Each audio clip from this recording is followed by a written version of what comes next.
Welcome to today's Explainer. I am absolutely thrilled to have you here with us because we are about to unpack a truly fascinating topic. Today, we're going to explore the psychological slippery slope of corporate fraud right here in the trucking industry. And look, this isn't some Hollywood story about lifelong criminals executing these grand calculated heists. Not at all. Instead, it's a look at how completely ordinary, hardworking transportation professionals can slowly drift into fraudulent behavior. And it usually happens just one small, seemingly justifiable decision at a time. So let's get right into it.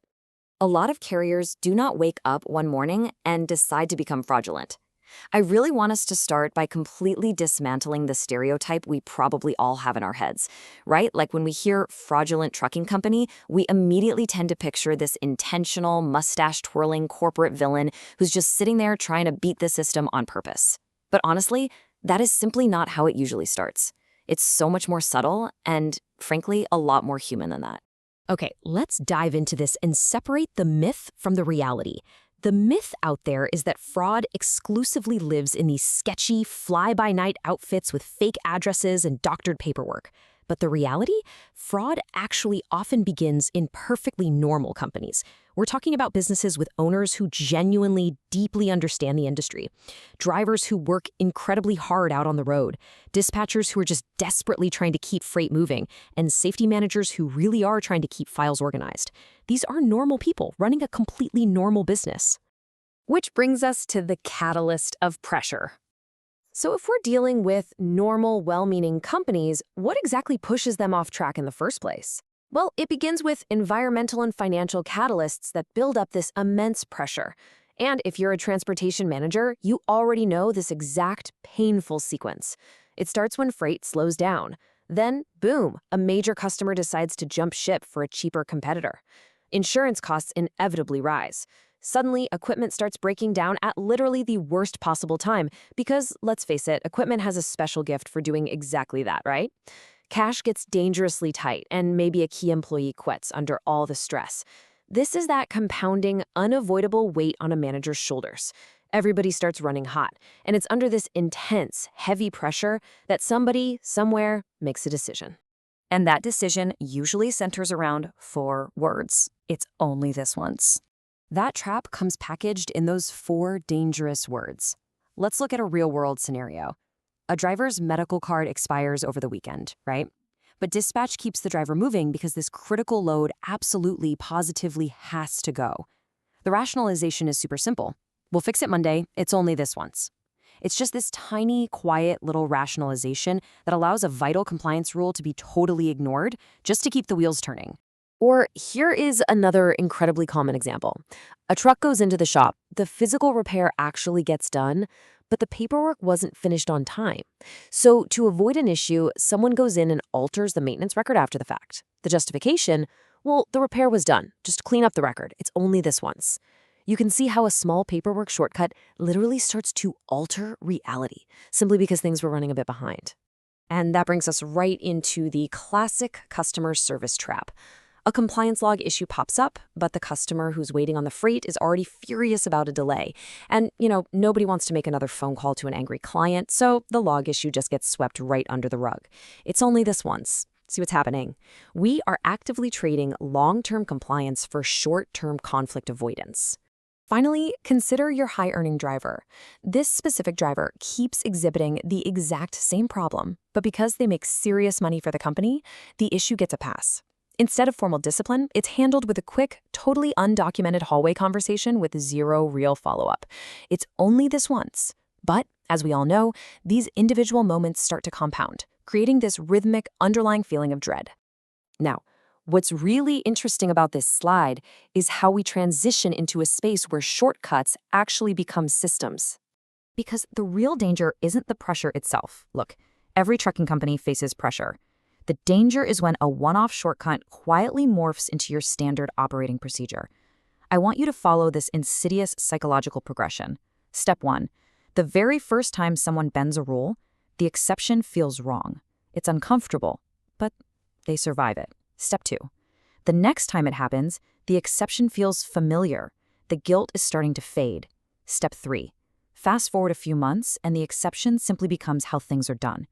Nobody stands up in a meeting and declares, "Hey everyone, we are ignoring the rules now." No, the culture just subtly adjusts to accept the shortcut. This brings us to a massive, crucial duality in transportation compliance: what we know versus what we can show. People inside the company will often defend themselves by saying things like, well, we know the driver is fine, or we know the truck was inspected. And you know what? They might be completely right. But during a review or an outside audit, your good intentions mean absolutely nothing if the paperwork doesn't prove it. We know is fundamentally entirely different from we can show. Actually, let's distill that into a crucial, unbending rule. Assumptions are not records. If you take nothing else away from this explainer today, take that. A file either shows what happened or it doesn't. A date is either accurate or it's not. Records do not run on good intentions. Your files run entirely on facts. When we start forgetting this, we really start blurring the lines. So, let's talk about the warning signs of fraud.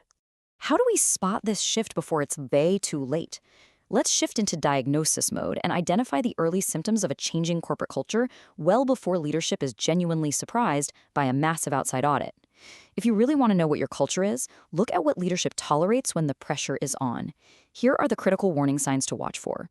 First, documentation changing after the fact, especially after a crash or an audit. Huge red flag. Second, pressure to quote-unquote fix records to make things match that really shouldn't. Third, different rules for different people, where certain high-performing managers or favorite drivers get special treatment. And finally, fear. If someone raises a completely valid concern and is suddenly labeled as not a team player, your employees are quickly learning that hiding is much safer than honesty. Let's be crystal clear on this distinction. Good records do not need to pretend. Look, trucking paperwork gets messy. People make honest mistakes, and fixing a messy mistake the right way is totally normal. But there is a massive difference between an honest correction and changing the past to make an event look artificially clean. If someone is asking you to change a date so it looks like an inspection happened earlier than it actually did, you need to slow way down and ask why. Which leads me to a direct and perhaps slightly uncomfortable question for you. Think about your own operations for a second. When you review your files, are you auditing compliance or are you auditing honesty? Answering this question is exactly how we pivot from diagnosing the problem to finally revealing the cure. And that cure is auditing for honesty. Let's build this into a definitive solution for stopping fraud before it becomes this entrenched, systemic issue within a carrier. A normal compliance audit is pretty simple. It just asks, are the required items present in the file? Check, check, check. That is a basic checklist, and yes, for sure, it's useful, but an honesty audit goes so much deeper. It asks, were these documents truly completed when the work actually happened? Are the dates mathematically accurate? If there is a correction, is it clear and documented?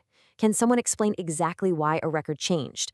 It's an uncomfortable audit, I'm not going to lie, but it is absolutely vital to catch the problems that a simple checklist is just going to breeze right past. And if employees spot these issues and need to report them internally, the rule of thumb is simple. Stick strictly to the facts.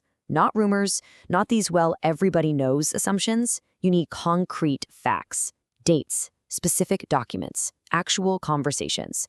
Who asked for what changed, and what happened next. Relying strictly on facts removes the drama from the situation and focuses everyone right back on protecting the drivers and maintaining the integrity of the company.